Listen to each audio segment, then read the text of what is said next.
de l'au-delà par Howard Phillips Lovecraft. L'horrible changement qui se produisit en mon meilleur ami, C. Tillinghast, dépasse l'imagination. Nous étions restés 2 mois et demi sans nous voir depuis le jour où il m'avait expliqué vers quel but tendaient ses recherches physiques et métaphysiques. Quand il avait répliqué à mes remontrances craintives en me jetant hors de son laboratoire dans un accès de rage, j'avais compris qu'il resterait à présent cloîtré dans son laboratoire en compagnie de cette maudite machine électrique, mangeant peu, éloignant de lui ses domestiques.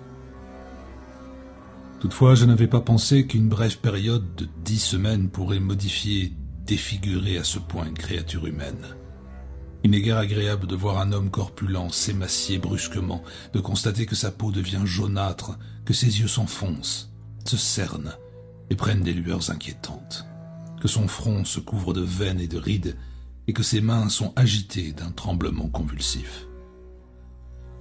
Et si l'on ajoute à cela une saleté repoussante, un manque de soins évident, chez un homme en d'autres temps méticuleux et impeccable, la découverte est bouleversante. C'est ainsi que C. Tillinghast m'apparut la nuit où son message incohérent me ramena à sa porte après des semaines d'exil. C'était donc lui, ce spectre qui tremblait en me faisant entrer, une bougie à la main, et qui jetait des regards furtifs par-dessus son épaule, comme s'il craignait la présence de choses invisibles dans cette vieille maison solitaire, à l'écart de Benevolent Street. Il eût été faux de dire que Tillinghast avait étudié la science et la philosophie. On devrait abandonner ces recherches périlleuses aux esprits froids et impersonnels. Tillinghast avait été naguère la proie de l'échec, de la solitude et de la mélancolie. Mais maintenant je savais qu'il avait réussi. Je l'avais prévu 10 semaines auparavant quand il avait décrit avec enthousiasme ce qu'il était sur le point de découvrir. Il était alors très excité. « Que savons-nous » avait-il déclaré d'une voix pédante et fébrile, « du monde, de l'univers qui nous entoure. Les moyens que nous possédons pour recevoir des impressions sont ridiculement peu nombreux, et notre connaissance des objets qui nous environnent est infiniment restreinte. Nous ne voyons les choses que de notre propre point de vue et n'avons aucune idée de leur vraie nature. Avec 5 faibles sens, nous prétendons appréhender le cosmos complexe et sans limite, alors que d'autres êtres qui possèdent un éventail de sens plus large, plus fort ou différent, peuvent percevoir des univers entiers de matière, d'énergie et de vie qui sont à la portée de notre main, et qui ne peuvent pourtant jamais être détectés par nos organes sensitifs. J'ai toujours pensé que de tels mondes inaccessibles existent près de nous. Maintenant, je crois que j'ai trouvé le moyen de franchir les barrières qui nous en séparent. Et je ne plaisante pas. D'ici à 24 heures, cette machine émettra des ondes qui agiront sur des organes inconnus en nous-mêmes et qui sont atrophiés. Ces ondes nous ouvriront des perspectives inconnues. Nous verrons enfin à quoi hurlent les chiens la nuit et ce qui fait dresser les oreilles des chats après minuit. Nous verrons tout cela et d'autres choses qu'aucune créature vivante n'a encore vues. Nous traverserons le temps, l'espace et ses dimensions, et sans bouger, nous pourrons scruter le cœur de la création. Quand il parla ainsi, je lui fis des reproches, car je le connaissais suffisamment pour me sentir plus effrayé qu'amusé. Il devint fou de rage et me chassa de chez lui. À présent, il n'était pas moins fanatique, mais son désir de parler avait vaincu son ressentiment, et il m'avait écrit d'une manière impérative. En pénétrant dans la demeure de mon ami, transformé soudainement en une gargouille tremblante, je me sentis pris d'une terreur insondable. Les paroles exprimées 10 semaines auparavant semblaient s'être matérialisées dans l'obscurité qui régnait dans la maison. Je frémis en entendant la voix creuse et altérée de mon hôte. J'aurais souhaité voir les domestiques, mais il prétendit s'être séparé d'eux depuis 3 jours. Il me parut curieux que le vieux Grégory eût abandonné son maître sans prévenir un ami aussi fidèle que moi. Mais mes craintes disparurent bientôt, tant ma curiosité grandissait. Je ne pouvais que faire des suppositions sur ce que Tillinghast attendait de moi, mais je ne doutais pas qu'il eût à me confier quelque chose d'important, comme un secret. Auparavant, j'avais protesté contre son intrusion anormale dans l'impensable. À présent qu'il avait de toute évidence réussi, je partageais presque son état d'esprit, malgré le prix que sa victoire semblait lui avoir coûté. Je suivis dans la maison vide la bougie tremblante que cette caricature d'homme tenait à la main. L'électricité avait été coupée et j'en demandais la raison. Ce serait trop. Je n'oserais pas. Et il continua de murmurer. Je notais cette nouvelle manie. Cela ne lui ressemblait pas de marmonner tout seul. Nous pénétrâmes dans le laboratoire et j'observai cette détestable machine électrique qui émettait une lueur malsaine, sinistre et violette. Elle était reliée à une puissante batterie chimique, mais semblait ne recevoir aucun courant, car je me souvenais qu'à son stade expérimental, elle ronronnait quand elle était en marche. Tillinghast me déclara que cette lueur permanente n'était pas électrique au sens où je l'entendais. Il me fit asseoir à gauche de la machine et tourna un bouton quelque part sous les lampes. Le crépitement commença, puis se mua en sifflement, pour se terminer en un doux bourdonnement. Pendant ce temps, la luminosité augmenta, diminua de nouveau, puis prit une teinte pâle et indéfinissable que je ne peux décrire. Tillinghast, qui m'observait, remarqua ma surprise. « Savez-vous ce que c'est ? C'est de l'ultraviolet. » Il hocha curieusement la tête. « Vous pensiez que l'ultraviolet était invisible ? Il l'est, mais à présent vous pouvez le voir, ainsi que d'autres choses invisibles. Écoutez-moi, les ondes qui proviennent de là éveillent 1 millier de sens endormis en nous. Les sens qui nous ont été légués par des siècles d'évolution, de l'état d'électron à l'état d'organisme.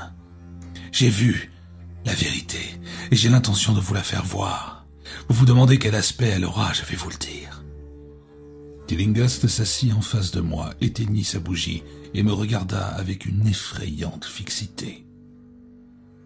Vos oreilles, d'abord, vont recevoir un grand nombre d'impressions. Vous avez entendu parler de la glande pinéale. Je ris à l'idée de ce que pensent les dupes et les disciples de Freud.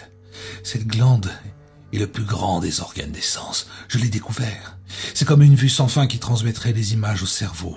Si vous êtes normal, c'est ainsi que vous devriez le percevoir. Vous aurez la preuve de l'au-delà. Je regardais autour de moi l'immense pièce mansardée, faiblement éclairée par des rayons que l'œil ordinaire ne peut voir. Les coins éloignés étaient dans l'ombre et l'endroit tout entier était entouré d'un halo irréel qui invitait l'imagination au fantasme.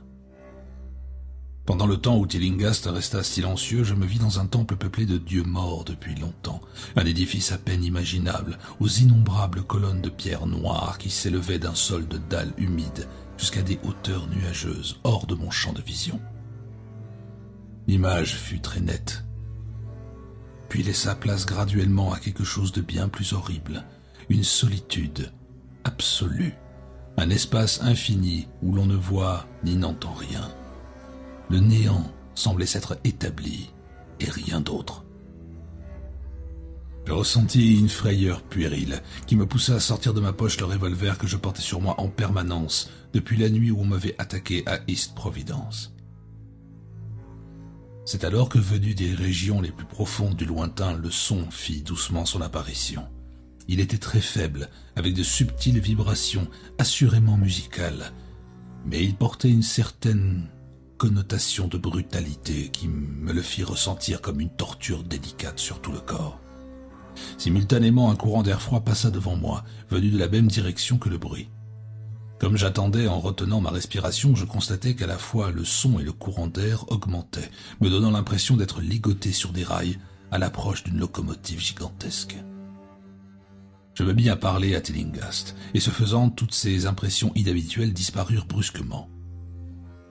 Je vis seulement l'homme, la machine phosphorescente et l'appartement sombre.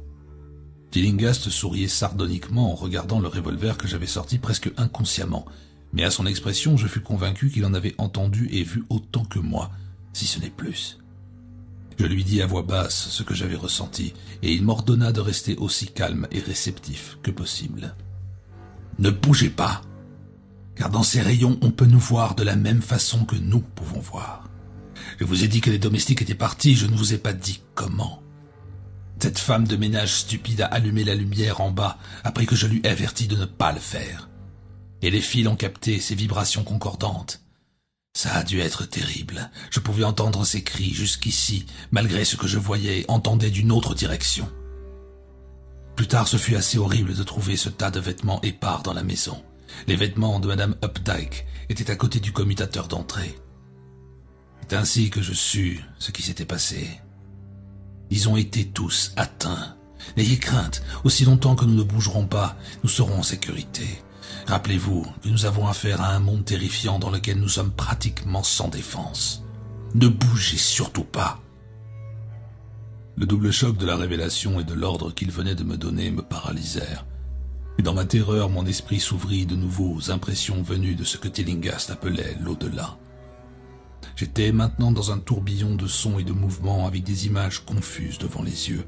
Je voyais les contours flous de la pièce, mais d'un point de l'espace semblait se déverser une colonne bouillonnante de formes ou de nuages non identifiables, pénétrant par le toit sur ma droite. Puis j'eus de nouveau l'impression d'être dans un temple, mais cette fois-ci les colonnes atteignaient un océan de lumière qui envoyait un rayon aveuglant là où se dressait la colonne nuageuse que j'avais vue auparavant. La scène ensuite devint un kaléidoscope, et dans ce désordre de visions, de sons et d'autres sensations non identifiables, je sentis que j'étais sur le point de me dissoudre, de perdre ma forme solide. Je me souviendrai toujours de ce moment particulier. Je crus un instant regarder un fragment de ciel nocturne rempli de sphères brillantes et tournoyantes, et tandis qu'il s'éloignait, je vis que les soleils brillants formaient une constellation, une galaxie d'une forme déterminée, celle du visage ravagé de Tillinghast.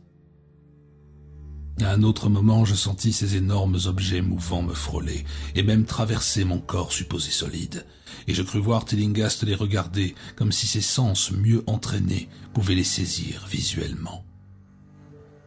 Je me souvins de ce qu'il avait dit sur la glande pinéale, et je me demandais ce qu'il voyait de cet œil surnaturel. Soudain, j'eus la sensation d'être moi-même en possession d'une vue accrue.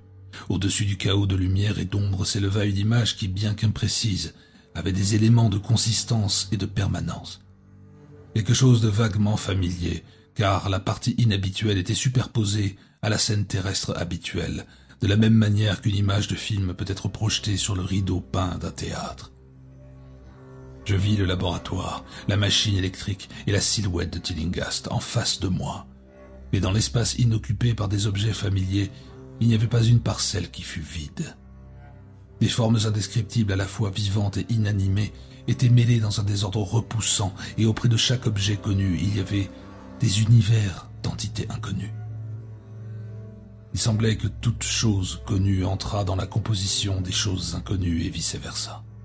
Parmi les objets animés, il y avait des monstruosités gélatineuses et noires qui tremblotaient mollement selon les vibrations de la machine. Il y en avait à profusion, et je vis à ma grande horreur qu'elles se chevauchaient, qu'elles étaient à moitié fluides et capables de se traverser mutuellement et aussi de traverser les corps que nous tenons pour solides. Les choses ne restaient jamais immobiles, mais semblaient toujours flotter. Quelquefois, elles semblaient se dévorer, l'agresseur se jetant sur sa victime et la faisant disparaître instantanément. En frissonnant, je me rendis compte de ce qui avait fait disparaître les malheureux domestiques, et tout en essayant d'observer les autres caractéristiques de ce monde nouvellement visible qui nous entoure d'une manière invisible, je ne pouvais chasser cette pensée de mon esprit. Mais Tillinghast m'avait surveillé, et il se mit à parler. « Vous les voyez ? Vous les voyez, ces choses qui flottent autour de vous, et qui vous traversent à chaque instant de votre existence. Vous voyez ces créatures qui forment ce que les hommes appellent l'air pur et le ciel bleu. N'ai-je pas réussi à abattre les barrières ? Ne vous ai-je pas montré des mondes qu'aucun être vivant n'a jamais vus ?» Je l'entendis crier à travers le chaos épouvantable et regarder le visage sauvage qui était tout près du mien. Ses yeux lançaient des éclairs et il me fixait avec ce que je reconnus être une haine implacable. La machine grésillait d'une manière inquiétante. « Vous pensez que ces formes flottantes ont fait disparaître les domestiques ? Insensé. Elles sont inoffensives, mais les serviteurs ont disparu, n'est-ce pas ? Vous avez essayé de m'arrêter, vous m'avez découragé quand j'avais justement besoin de tous les encouragements possibles. Vous aviez peur de la vérité cosmique, espèce de lâche. Mais maintenant je vous tiens. Qu'est-ce qui a fait disparaître les domestiques ? Qu'est-ce qui les a fait hurler si fort ? Vous ne savez pas, hein ? Et vous allez le savoir. Regardez-moi, écoutez ce que je vous dis. Pensez-vous qu'il existe vraiment des choses comme le temps et la magnitude ? Vous vous imaginez que la forme et la matière existent ? Je vous le dis, j'ai atteint des profondeurs que votre cervelle étroite ne peuvent même pas se représenter. J'ai dépassé les limites de l'infini et j'ai ramené des démons venus des étoiles. J'ai chevauché les ombres qui galopent d'univers en univers pour semer la mort et la folie. L'espace m'appartient, vous entendez? Les choses me poursuivent maintenant. Ces choses qui dévorent et qui dissolvent. Mais je sais comment les éviter. C'est vous qu'elles auront, comme elles ont eu les domestiques. Vous bougez, cher ami. Je vous ai dit qu'il était dangereux de bouger. Je vous ai sauvé jusqu'ici en vous disant de rester tranquille. Je vous ai sauvé pour que vous puissiez voir encore autre chose et pour que vous m'écoutiez. Si vous aviez bougé, elles se seraient jetées sur vous depuis longtemps. N'ayez crainte, elles ne vous feront pas de mal. Elles n'ont pas fait de mal aux domestiques. C'est leur vision qui a fait hurler ces pauvres diables. Mes créatures ne sont pas belles, car elles viennent d'endroits où les critères esthétiques sont très différents. La désintégration est tout à fait indolore, je vous le certifie, mais je veux que vous les voyiez. Je les ai quasiment vus, mais j'ai su m'arrêter. Vous êtes curieux? J'ai toujours su que vous n'étiez pas un esprit scientifique.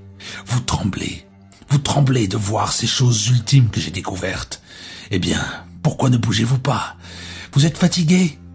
Ne vous en faites pas, mon ami, car elles arrivent. Regardez, maudit bougre. Regardez juste par-dessus votre épaule gauche. Ce qu'il reste à raconter est très bref. Et peut-être le savez-vous déjà d'après le récit qu'en ont fait les journaux. La police entendit un coup de feu dans la maison du vieux Tillinghast, et nous découvrit là. Tillinghast, mort, moi inconscient. Ils m'arrêtèrent parce que j'avais un revolver à la main, mais ils me relâchèrent 3 heures plus tard, quand ils eurent découvert que Tillinghast était mort d'apoplexie et que le coup de feu avait été dirigé contre la machine, maintenant en 1000 morceaux, sur le sol du laboratoire. Je ne parlais pas de ce que j'avais vu, car je craignis que l'officier de police ne se montrât sceptique. Mais les quelques indications que je donnais au docteur lui donnèrent à penser que j'avais sans doute été hypnotisé par un fou vindicatif. Je voudrais bien croire le docteur. Cela calmerait mes nerfs ébranlés si je pouvais oublier ce que je sais maintenant de l'air et du ciel qui m'entourent. Je ne me sens jamais tout à fait seul ni tout à fait à l'aise, et la sensation affreuse d'être suivi m'assaille quelquefois quand je suis fatigué. Ce qui m'empêche de croire le docteur, c'est un fait très simple. La police n'a jamais retrouvé les corps des domestiques que Tillinghast a, dit-on, assassinés.